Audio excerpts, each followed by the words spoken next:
Okay, we're ready for chapter 38. I'm going to try to read as much as I can, at least 2 chapters, and get moving on there. Of course, we're reading Terror at Bottle Creek by Wat Key.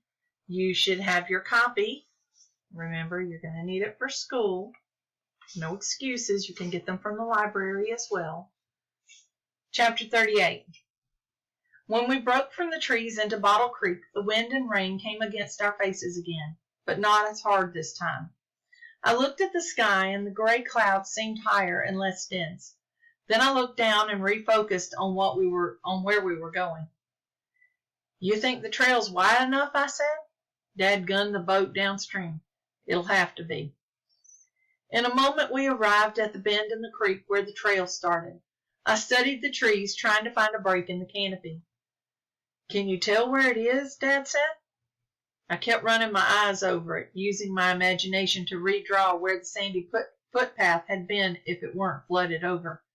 Finally, I thought I recognized the crooked cypress that marked the trail. I pointed. The cypress tree, there.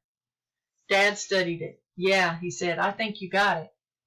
He swung the boat toward the bank and plowed into the foliage, and the swamp canopy closed over us again like a protective cloak. The wind and rain grew quiet and distant. I began to listen. Gradually, I felt myself being pulled back into the nightmare. I hear it up there, Dad said. Now squirrel and bird chatter filled the treetops. I looked up and saw the canopy was no longer being tossed and whipped about by the wind gusts. The smaller creatures were coming out. A hog squeal pierced the wetland, but I knew it wasn't Rusty. It was one of the smaller ones, still alive. Dad drifted off in thought, focusing on the tangle of wet green ahead, working the boat slowly through the trees. Go to the stern and break off the navigation light pole, he said. Then snap the bulb off at the top.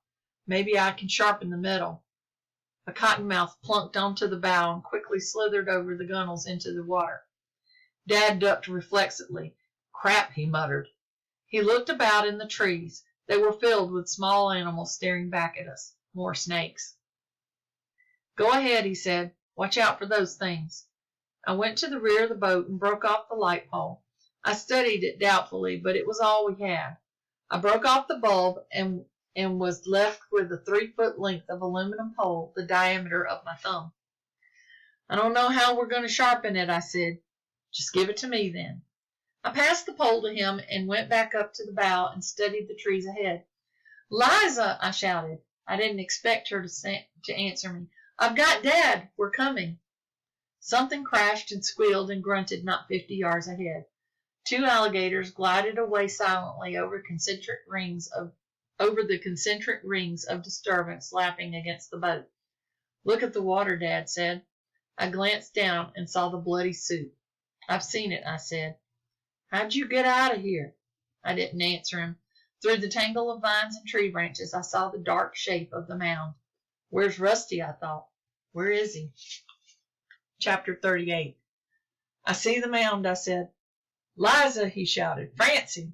There was no answer. Another squeal erupted from the mound. It seemed the level of noise and confusion was even more than when I'd left it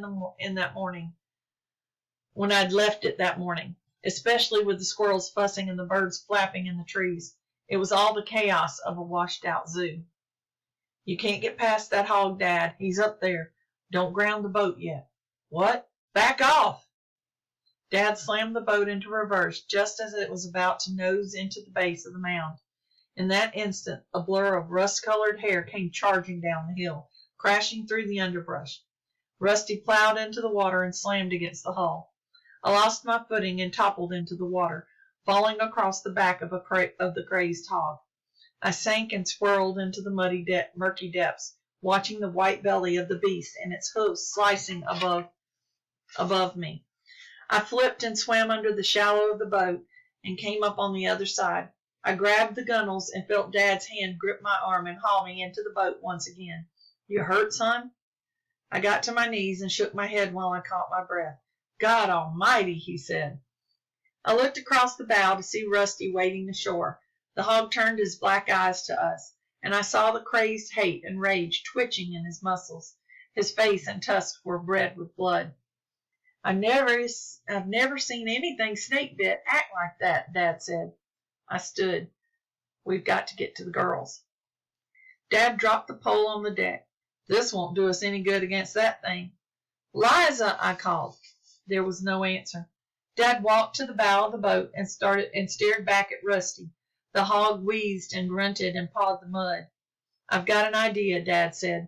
He bent and picked up the bow rope and began making a loop on the end. Get me closer. What are you doing? I'm going to get a noose around his head. You think that can hold it? You got a better idea? I shook my head. I didn't, and I was desperate to try anything. I'm going to drag him up to the boat and tie him off to this bow cleat.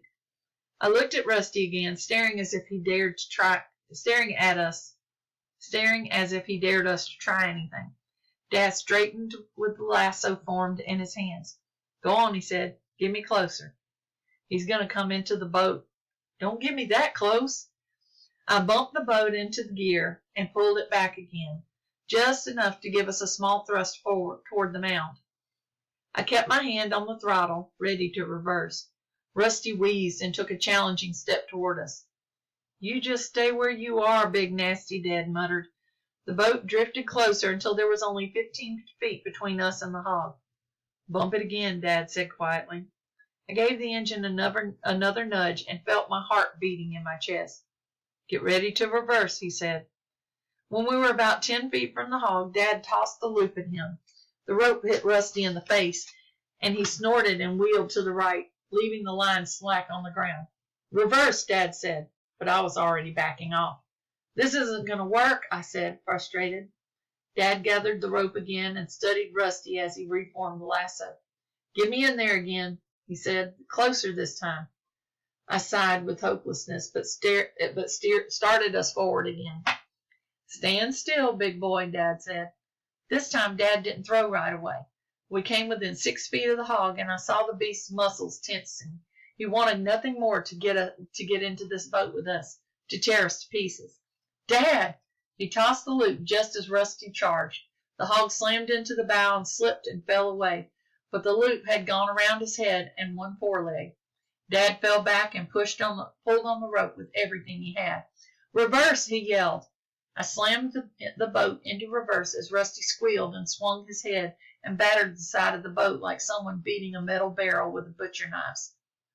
The hog had his feet on the ground, and he was pulling against us. The boat swung around, and the propeller locked on a tree limb, and the engine went dead. Get us out of here, Dad yelled. I fumbled with the key and started the engine, but as soon as I put it in gear, it shut off again. It's hung, I shouted. I saw Dad's arm bucking and knocking against the struggle, his biceps bulging from the strain. Crap, he cursed. Tie it, I said. Dad managed to sit up and he rolled to the bow cleat and began wrapping the line. Go, he yelled. Go get the girls. And that's the end of chapter 39.